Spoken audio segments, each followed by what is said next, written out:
بسم الله الرحمن الرحيم الحمد لله والصلاة والسلام على رسول الله halkan waxaan idinka akhriyaa warmurtiyeed ka soo baxay kulankii xildhibaanada ee maanta wuxuuna ku bilaabmayaa bismillaahir rahmaanir rahiim war saxaafadeed kulan ballaaran oo isugu yimaadeen qaar ka mid ah xildhibaanada labada gole ee baarlamaanka federaalka Soomaaliya ee ku sugan Muqdisho ayaa lagu falanqeeyay xaaladaha adag ee dalku marayo iyo dhacdooyinkii ahaa ku xadgudubka dastuurka ee sida istaba joogga ah ay ugu kaceen madaxda dawladda federaalka Soomaaliya xildhibaanadu waxay isla qiimeeyeen mas'uuliyadii loo igmaday golayaasha baarlamaanka federaalka Soomaaliya ee wakiilka uga ahaayeen shacabka Soomaaliyeed waxayna isla qireen in xildhibaanadu ka gaabiyeen mas'uuliyadoodii ahayd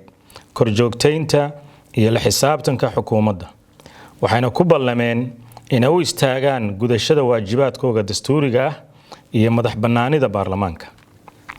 xildhibaanadu waxay ka doodeen qodobada dastuurka ee sida bareerka ah ay u baalmareen madaxda dawladda federaalka Soomaaliya taasoo ay u aqoonsadeen inay tahay khiyaano qaran qodobada ay sida gaarka ah u xuseen waxa kamid ah sareynta iyo ilaalinta dastuurka dalka qodobada 4 iyo 78 faqradiisa koowaad wadajirka ummadda iyo midnimada geyiga Soomaaliyeed qodobka koowaad faqradiisa 3 mabaadi'da federaalka ee jamhuuriyadda federaalka Soomaaliya iyo qaab dhismeedka dawladda qodobada 48 iyo 50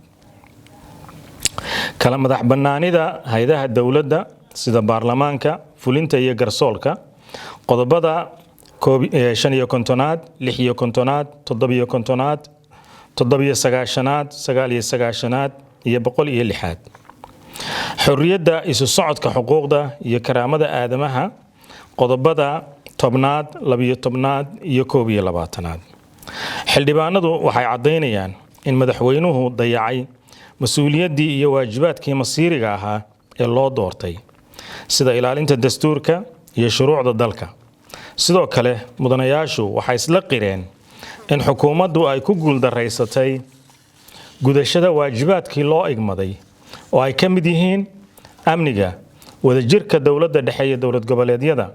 dib u heshiisiinta qabyatirka dastuurka hanaanka doorashooyinka dhamaystirka hay'adaha dastuuriga ah sida garsoorka iyo xuquuqul insaanka xildhibaanadu waxay cambaareynayaan ku tumashada sharciga ku tagrifalka awoodda dawladnimada cunaqabataynta shacabka Soomaaliyeed caburinta siyaasiyiinta iyo madaxdii hore ee qaranka xildhibaanadu waxay si gaar ah cod dheer ugu cambaareynayaan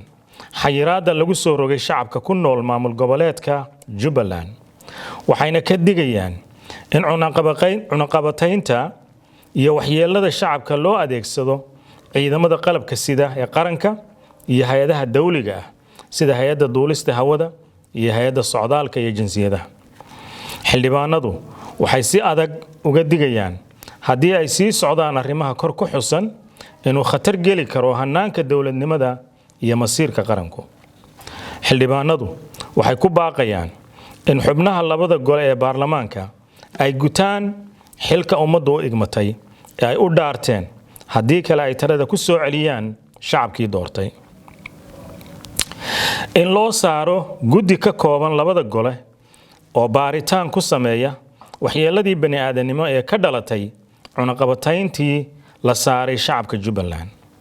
in si shuruud la'aan ah loo qaado xayiraadda iyo ciqaab wadareedka la saaray shacabka Jubbaland in xuquuqda iyo maamuuska ay leeyihiin madaxdii hore ee qaranka soo martay ay tahay lagu xadgudbaan in shacabka ku nool gobolka Banaadir jidadka loo furo si ay noloshooda u raadsadaan gabagabadiina xildhibaanadu waxay soo jeedinayaan in xalinta khilaafaadka ragaadiyay dalka iyo taabagelinta geedi socodka dib u dhiska dawladnimada Soomaaliya tala qaran oo loo dhan yahay laga yeesho waa mahadsantiin